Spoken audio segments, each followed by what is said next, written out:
Bhagavan Sri Sathya Sai Baba. To millions of devotees, he is an avatar exhibiting the powers of omniscience, omnipresence, and omnipotence. Who is this spiritual leader who possesses supernatural powers difficult, if not impossible, to fit into any rational scientific system of belief? To approach him, one must try to understand India, timeless, eternal, known as Bharat, the land of the Lord. In Sanskrit, Baha means the Lord, Rati means attachment. The people of India are attached to and love God. India is a land where worship is an integral part of everyday life. Shiva temples, Krishna temples, Ganesha temples, temples dedicated to all the aspects and manifestations of the divine are to be found all over India. The religions of the world coexist here, side by side. To a Hindu, the phenomenal world is but an illusion, Maya. Behind all manifestations is the one reality God, who is recognized as the indweller in all forms. All life is sacred to a Hindu. Reincarnation is accepted as the continuity of life and is a basic part of the religions of India, as is the guru-disciple relationship.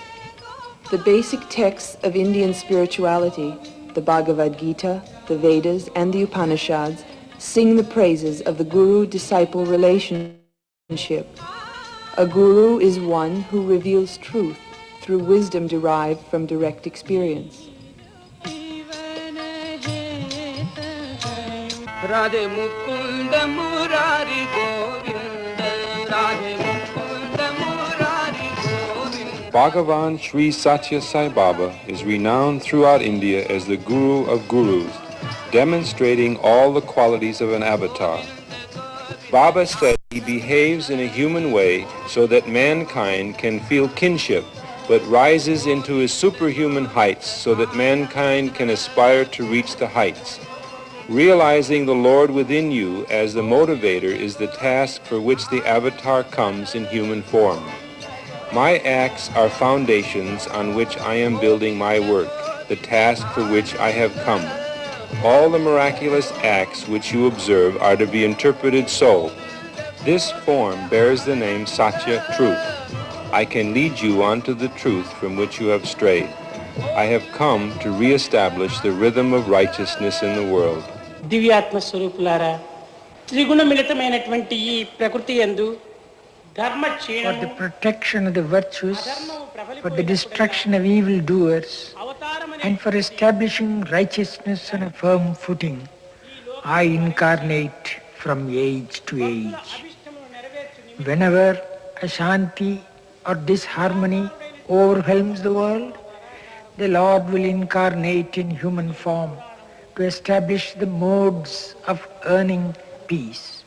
I do not mention about Sai Baba in any of my discourses, though I bear the name as Avatar of Sai Baba.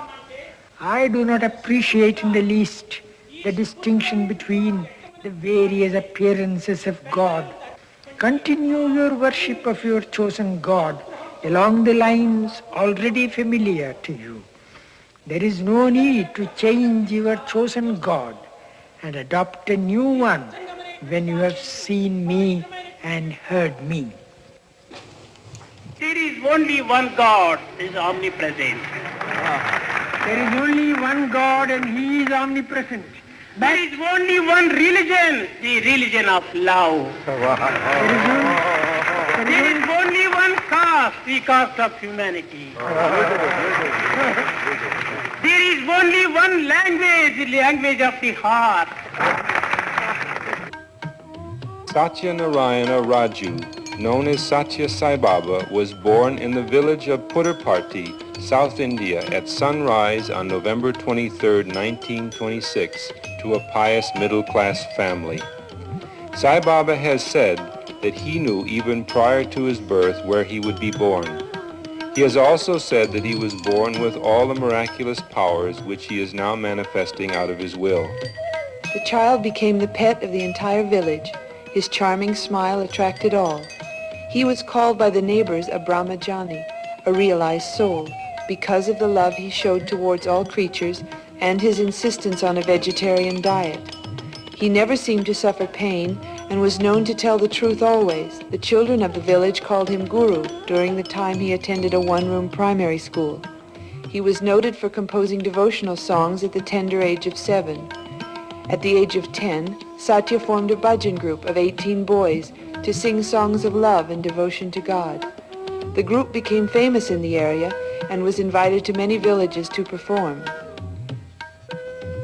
Often the boys put on morality plays written by Sathya for the entertainment and education of the villagers. He was sought after by the people who had lost articles of value because he was known for his intuitive perception which revealed to him their whereabouts. On March 8, 1940, the entire village was shocked to hear that a scorpion had stung his right toe. He fell as though unconscious and became stiff. Sathya's parents feared for his life, for in India few ever survived the poison of a scorpion's sting. 2 days later, Sathya revived. His personality seemed to be completely transformed. Sai Baba said that he himself had initiated the entire process, for he could not wait any longer playing about as a child. On the 23rd of May, 1940, 14-year-old Satya Narayana announced to his parents, family, and close friends that he was Shirdi Sai Baba reincarnated. Shirdi Sai Baba was a renowned saint with genuine miraculous powers who died in 1918. Upon his passing, he told his devotees that he would reincarnate in 8 years. 8 years later, in 1926, Satya Narayana was born. Sai Baba told his family, "I have come to ward off all your troubles. Keep your houses clean and pure. I am no longer yours. I am leaving. I have full work ahead."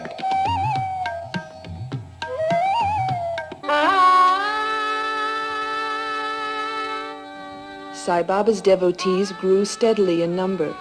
In 1950, an ashram was completed near the village. It was called Prashanti Nilayam, the abode of the highest peace. The old ashram is being enlarged to accommodate the ever-increasing numbers of seekers who come to him for help. Sai Baba has announced that the expanded ashram will be utilized as a school for sadhana, a place to teach spiritual discipline. People from all walks of life, from all over the world, are finding their way to Prashanti Nilayam.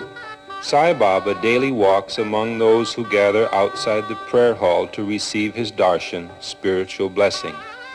He takes their letters asking for help, stopping to give a word of encouragement or to direct the lucky ones to his quarters for the sought-after personal interview, where he instructs and guides them.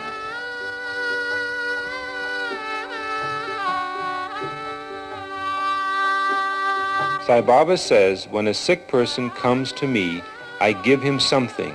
I create vibhuti ash or some other article. He becomes conscious of divine power. He acquires mental peace. That cures, that comforts, that consummates his wish. Baba, with a gentle wave of his hand, produces the sacred ash known as the truth of matter and gives it as a special grace. Thousands of people have witnessed the miracle of vibhuti, the inexplicable, ultra-scientific wonder which is placed on the tongue or mixed with water and taken as a specific against illness. The vibhuti, produced out of the ether by Baba's will, is a constant reminder of the impermanence of the body, which is ultimately reduced to a handful of ash.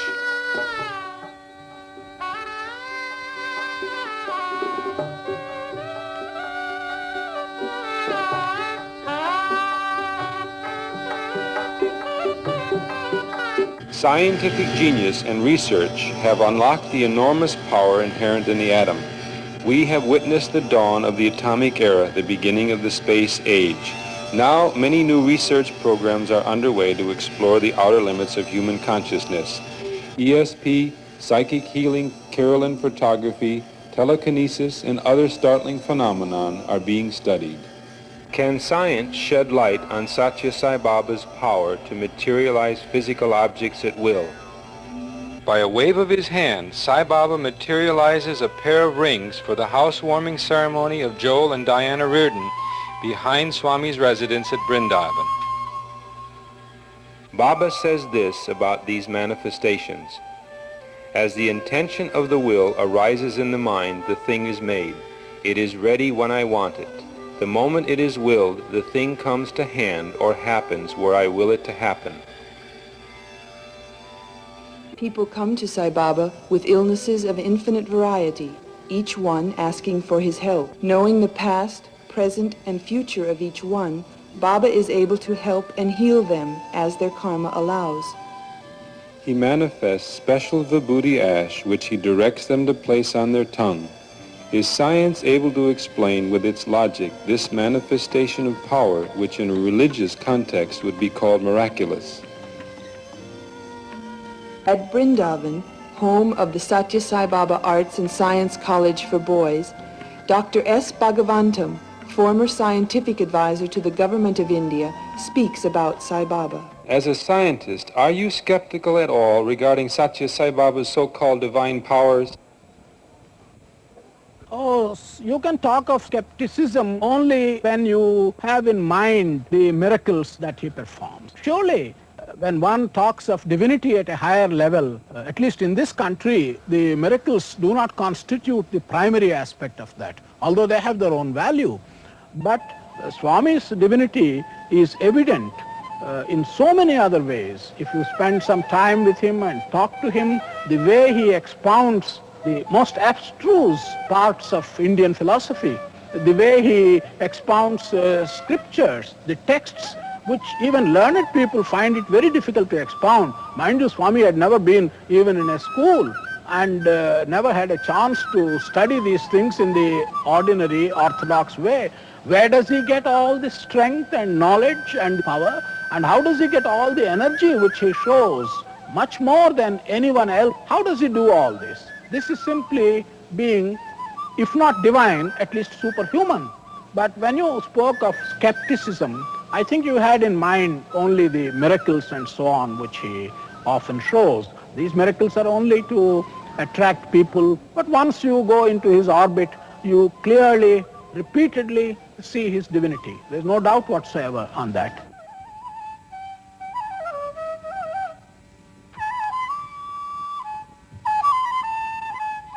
Every morning and afternoon, Sai Baba walks among the waiting ones, eager to have his darshan, sight and presence of a holy man.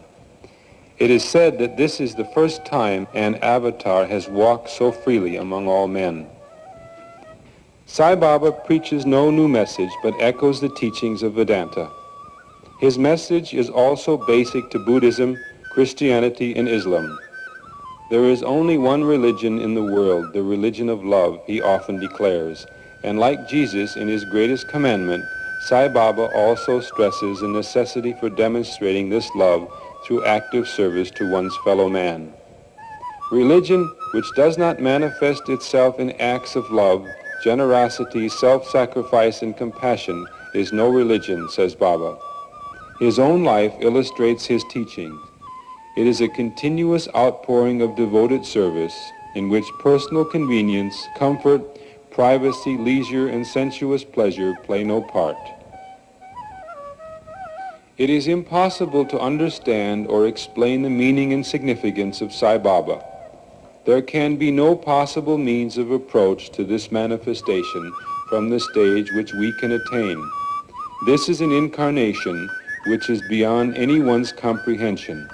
Trying to explain Baba is as futile as the attempt of a person who does not know the alphabet to read a scholarly book. At best, we can only prepare to receive and benefit by the peace he confers and the bliss he grants.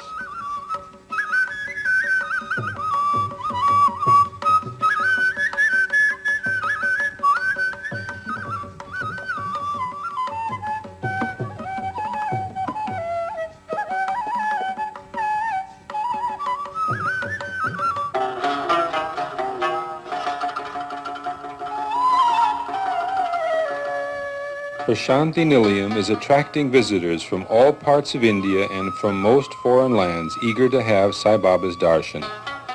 Tens of thousands of devotees gather for the Shivaratri festival when Sai Baba performs the Vibhuti Abhishekam.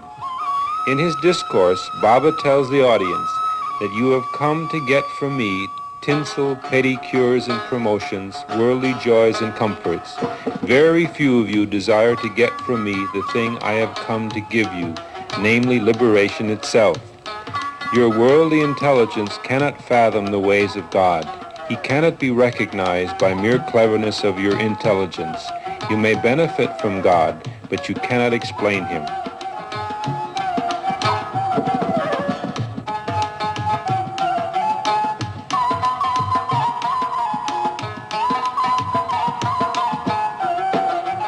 After the morning ceremony, crowds gathered in the auditorium. Baba spoke on the significance of the Vibhuti Abhishekam. The silver statue of Shirdi Sai Baba, Sathya Sai Baba's previous incarnation, was bathed and wiped dry. A jewel was produced by Baba by the wave of his hand and placed on the idol's forehead. A wooden vessel in the shape of a flower vase was held upside down overhead. Baba started churning the same with his hand inserted into it, throwing out large quantities of vibhuti, pouring from nowhere as it were, and covering the idol with exquisite fragrance. When Baba took out his hand from the upturned vase for a short while, the vibhuti stopped flowing down as though to convince the doubting ones that the otherwise empty vessel needed the divine hand for it to produce the vibhuti. The flow that seemed capable of being an unending one starts all over again as soon as Baba puts his hand into the vase. It is on such occasions that logic fails us. We begin to wonder more when the flow stops than when it resumes. Baba says that vibhuti is the most precious article in the truly spiritual sense. Ash is the ultimate condition of things. It cannot undergo any further change.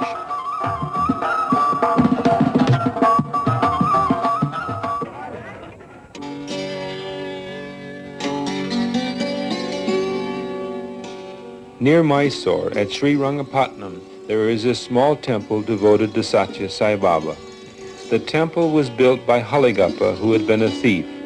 After his first visit to Sai Baba at Prashanthi Nilayam, Haligappa bought 2 tiny enamel pictures of Sathya Sai Baba and Sai Baba of Shirdi.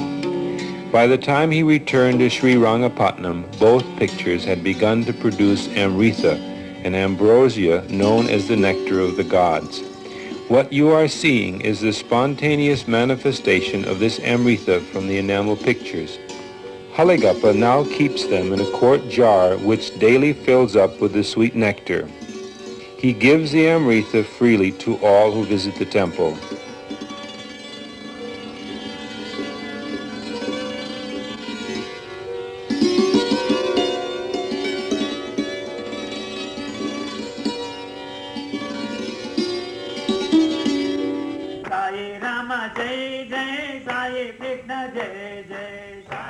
Haligappa leads the bhajans, devotional songs in the temple. On the altar, pictures of Sai Baba daily produce vibhuti, which is also given away to the visitors. This phenomenon of vibhuti forming on Baba's pictures is happening in homes of devotees all over the world, demonstrating his power to transcend time and space.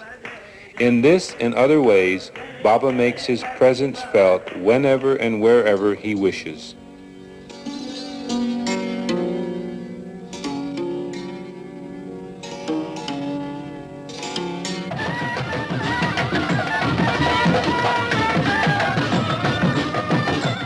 On Guru Purnima Day, Sai Baba visits the nearby village of Kadagodi, where devotees have gathered from all over India to pay homage to their Guru.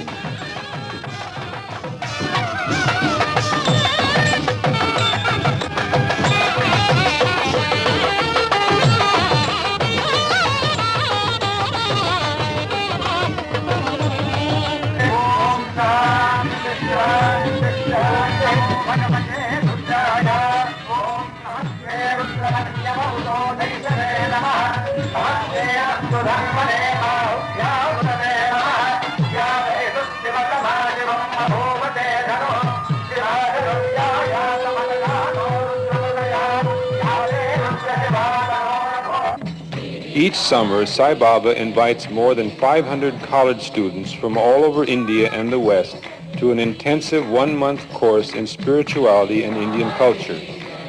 All the teachers and students are the guests of the Sathya Sai Education Foundation.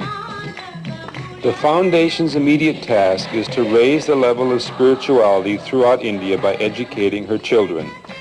Baba is establishing schools throughout the country which offer spiritual guidance along with training in traditional academic subjects. Students must be taught the great lessons of India's ancient culture, says Baba. He wants the youth of India to understand and appreciate the religious customs of other countries and free themselves of all feelings of separateness and difference.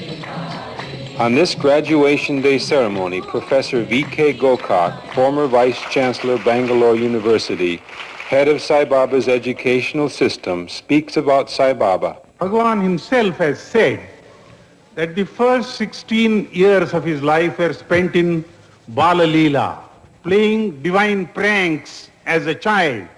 The next 16 years were years of what he has called Mahimas, that is to say miracles, astonishing things happening which would take people's breath away. 16 years introduced him to the world in that capacity. Then from his 32nd to his 48th year, the third set of 16 years, these have been years of what he has called Upadesh, delivering these discourses, speaking to people about the riddle of life, offering his own explanation for this enigma of life, and doing this for millions of people all over this country and abroad. So that is how the third set of 16 years has been used and is going to be used. He has himself said that he is going to be there for 95 years in this particular incarnation. And the next one is going to be that of Prem Sai Baba. That will be in a village in a district called the Mandya district in the Kannada country. There he is going to be born and he is going to be called Prem Sai Baba. Narayana Hari Om Hari Om Hari Om Narayana Hari Om Hari Om Hari Om Sai Narayana. Sai Baba pays special attention to the children who visit him. Here, he gives blessed food to each child. Baba teaches them about the brotherhood of men and the fatherhood of God. This instills in the children a respect for all religions. One evening, Sai Baba took some devotees and a group of students from the college to a nearby dry riverbed. There he gave a discourse on the nature of creation and brought forth from the sand a silver statue of the goddess of Chamundi. This causes wonder to you, but to me, they are just my nature. It's a drawing. Through such manifestations, it is possible to pass on and to give the feeling for divinity and develop faith in divinity. This lion eyes. What is the deepest spiritual significance of these manifestations? The answer is God's power exceeds time and place and is not subject to time and place. Swami Kriyananda, a direct disciple of Paramahansa Yogananda and founder of Ananda Community Ashram, has this to say about his visit to Sai Baba. Many people have asked me to give my impressions of Sathya Sai Baba. On the subject of Sai Baba, India seems fairly evenly divided. Some say his miracles are a purely divine work. Others claim they are ego-motivated. But he does many things besides materialize objects, and some of his miracles, at least, would not be possible if they were rooted in ego. He has changed countless lives for the better. He has saved innumerable people from tragedy, oftentimes when they prayed to him mentally from a distance of hundreds of miles. Baba's teachings are all of divine love, service, humility, and surrender to God's will. With every materialization to which I was a witness, I could observe no desire on Baba's part to impress others. My impression rather was that his entire thought was centered on giving to them and not on receiving anything in return. In fact, I'm told he won't accept anything even if it's offered to him. Close disciples of his have told me Baba considers his materializations quite insignificant, almost as if to say, look how easily material objects can be brought into manifestation. Why consider it worth your while to run after them? He stresses renunciation and non-attachment. My meeting with Sri Sathya Sai Baba was a great inspiration to me. Sai Baba has said, "My life is my message. I eat as you do, move about as you do, talk in your language, and behave so you can recognize and understand, for your sake, not for my sake. I turn you towards the divine, winning your confidence, your love, by being among you as one of yourselves whom you can see, listen to, touch, and treat with reverence and devotion. My plan is to transmute you into seekers of truth." Sai Baba teaches that to acquire the awareness of the divine, one must join the company of the holy and strive on the spiritual path, singing God's name, and by practicing proper meditation, realize the Supreme Self. Without meditation, it is not possible to control and master the mind, to immerse the mind in supreme consciousness, which is in everyone in the form of love.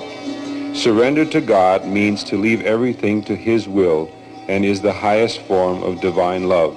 Sai Baba says, "I am present everywhere at all times. I am aware of the past, present, and future of your innermost thoughts and carefully guarded secrets. I do not manifest my powers in any capricious manner or merely for display, for I am an example and an inspiration,